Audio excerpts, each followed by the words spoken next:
Well done, you. Gary, can you record it? I can. Oh, good. Speak up. This is the story of our 50-plus years together. Your portion is over. Ellen and I met in a student group at the University of Wisconsin in Madison when we were both freshmen in 1960. I was studying dietetics. And I majored in German and minored in French.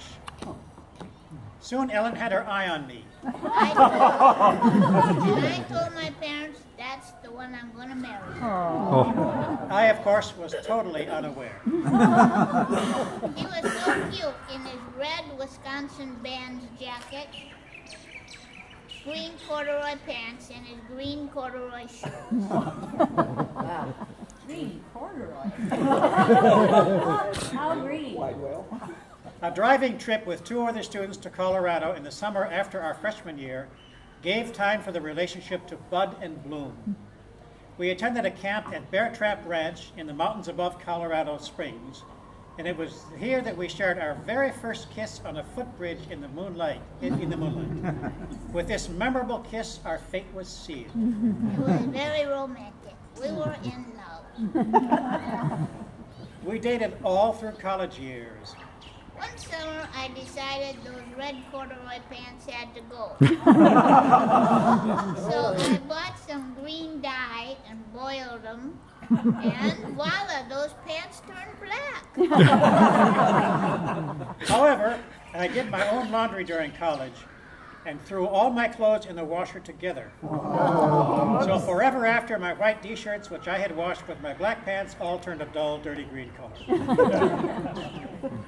In 1965, while I was doing my one-year internship as a dietitian in Milwaukee, Wisconsin, I was student teaching in German at a high school nearby. So we decided to get married on February 6th, 1965, at the age of 22. We were too busy for a honeymoon, so we said we'd take one later. Our first home was an efficiency apartment in Wauwatosa, Wisconsin, near both my school and Ellen's hospital. It was a tiny place, just a living room, tiny kitchen, and tiny bathroom, no bedroom. and 14 beautiful potted large-leaved begonia plants. One enduring memory was when I was carrying 2 full large paper bags of groceries up the flights of stairs to our apartment, gripping them just by one side of the top, just the top, when one bag tore and all the groceries spilled down the stairs. On the next trip up, he carried them the same way. The next bags, I said he shouldn't do that, but he said, oh, it'll be okay. But of course, one of them ripped again, and we picked up all the groceries. But she never said a word, just smiled. That's why we're still together. She really is. Then one Sunday noon, we came home from church to find Ellen's burned roast in its roasting pan on the front lawn, still smoldering. And our minister was invited for dinner. I had put the roast in the oven and either turned it too high or the oven malfunctioned. I don't know, but while we were at church, the black smoke started billowing from under our door, and the apartment manager called the fire department, who came out and bashed down our door to find my poor roast in the oven burned to a cinder. They took it out and put it on the front lawn and left. So, in a panic, we drove to the grocery store and served our guests steak that noon. We lived in that tiny apartment for 2.5 years. After our internships were finished, Ellen worked as a dietitian for the Milwaukee County institutions for 2 years, and I taught high school French for 2 years. I majored in German, but I minored in French. So I taught high school French for 2 years. Then our daughter, Kira Joy, was born in 1967. When Kira was 3 months old, we moved to Lydia Children's Home in northern Chicago, where we worked as house parents for 10 teenage boys, while I attended Trinity Evangelical Divinity School in Deerfield, Illinois.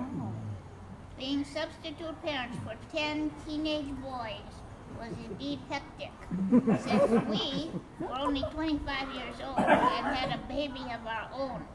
It was a baptism of fire into parenthood.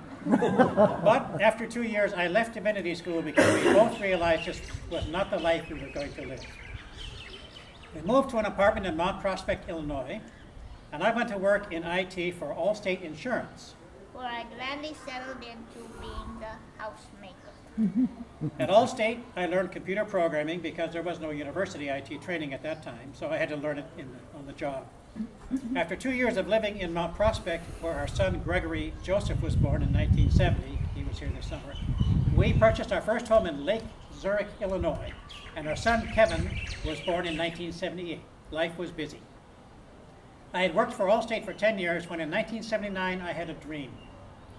I dreamed we lived in Seattle, and I was so happy. When I told Ellen about the dream, I replied, "Go west, young man, go west." so I applied to Boeing and accepted a job in IT at Boeing in Seattle. Sounds easy, doesn't it? In the fall of 1979, we moved with our 3 children, ages 12, 9, and 2, from Lake Zurich, Illinois, to a rental house in Puyallup, Washington, where we lived for 2 years, then moved to our own home in Bellevue, just across the lake from Seattle. I worked for Boeing for 30 years and also taught continuing education, IT, at Bellevue Community College and the University of Washington. In 1989, our daughter Kira, who was 22 years old, committed suicide. I know every family experiences very hard times. No one escapes. In 1994, our son Greg married Diane, and they have given us 4 grandchildren. In 1995, our son Kevin married Erica, and they have given us 3 grandchildren. Our lives have been blessed in so many ways. They all live in the Seattle area. We took our long-delayed honeymoon while living in Bellevue. With my mother in tow, thank you, dear, we came to Oahu for a week. This was our first of many trips to the islands as we began to experience the pull of Hawaii. After I retired from Boeing in 2010, we moved to Kauai, where we plan to spend the rest of our days. We go back to Seattle twice a year to see our family and our 7 grandchildren. And we go back to Wisconsin to visit our relatives there. But Kauai is our home. Every day is a delight in so many ways, and we count ourselves lucky to have you as friends. Thank you all so much for coming to our 50th anniversary party. As Ellen and I look back over the past 50 years, all we can say is we're so glad we have traveled it together as best friends and still as lovers.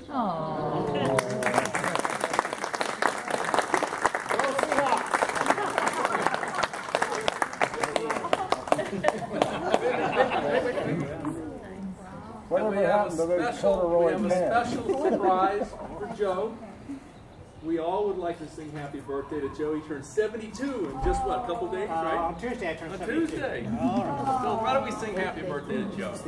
Happy birthday to you. Happy birthday to you. Happy birthday, dear Joe. Happy birthday to you.